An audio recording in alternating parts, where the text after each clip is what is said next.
Doesn't figure to be back in court again before December the 1st, which means he would miss 4 games beginning with Atlanta this Sunday. And Elliott's been responsible for more than 50% of the Cowboys' touches on offense this season, the second highest rate by any player in the NFL, as you might be able to guess. Le'Veon Bell is the guy that's higher at 56%.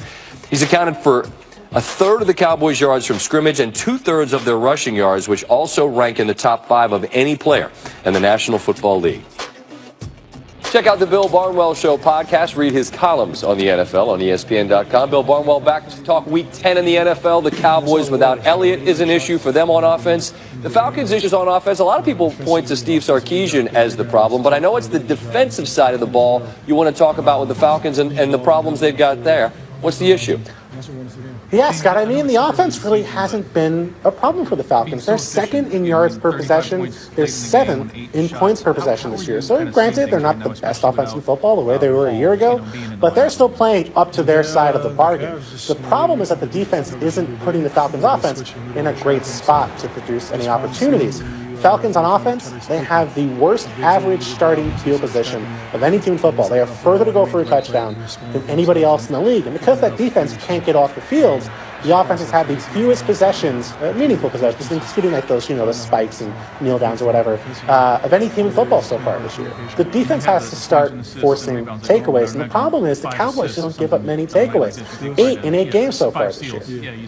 It's the point on offense, though. I mean, from the Falcons side, it's going to be the most obvious, right? The low-hanging fruit, because they led the NFL last year and they just scored so many points. But the defensive point is an interesting one you make there. Speaking of obvious, Texans-Rams with Watson and Goff was going to be so compelling.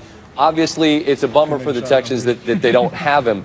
But you feel like their defense might be enough to keep them in this game? Why? I do. I really think the defense has a shot at least giving the Texans a shot. I don't know if they're going to win necessarily. I don't know how they're going to score at Tom Savage on offense. Right. But they match up really well against the Rams. The Rams are the #1 team in the league in yards after catch, and average yards after catch on their passing plays. The Texans, the second best defense in the league in stopping teams from racking up yards after catch on passing plays. The Rams, #1 third down offense in all football. The Texans, the 7th best third down defense in all football. So, again, I don't know how Tom Savage is going to score, but I do think the Texans have a shot at slowing down Jared Goff and that super exciting Rams offense. Isn't it amazing what we're saying about the Rams a year later? I mean, that's the story of the year, isn't it, their turnaround? It has to be. I mean, there's some things numbers saw coming. The Jaguars were going to improve. Numbers did say that was pretty likely to happen. Nobody saw the Rams thing coming. Even if you thought the Rams were going to get a little better, nobody in their right mind, even the most dyed-in-the-wool Rams fan, could not have imagined Jared Goff would look like a Pro Bowl quarterback after looking like one of the worst quarterbacks in the history of football last year. Yeah, it's quite a turnaround there. The 49ers are hoping their turnaround comes next year. Obviously, they've got Garoppolo. He's not going to start, at least not against the Giants. You say this is a huge game for San Francisco. Why? Well, I say it's a big game because this might be their last shot at a victory. I mean, the Browns, I feel like their fans emotionally, they might even be okay with going 0-16. It might be a chance for them to bottom out. That should be exciting for the Browns.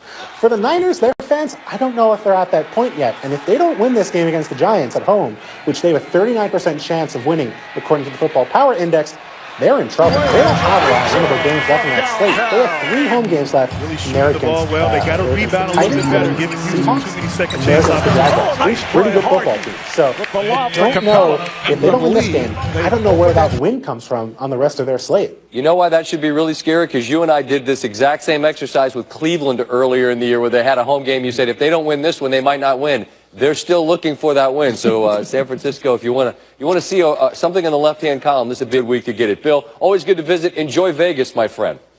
Thank you, sir. When we continue, whoop, whoop, we got some Canes over here.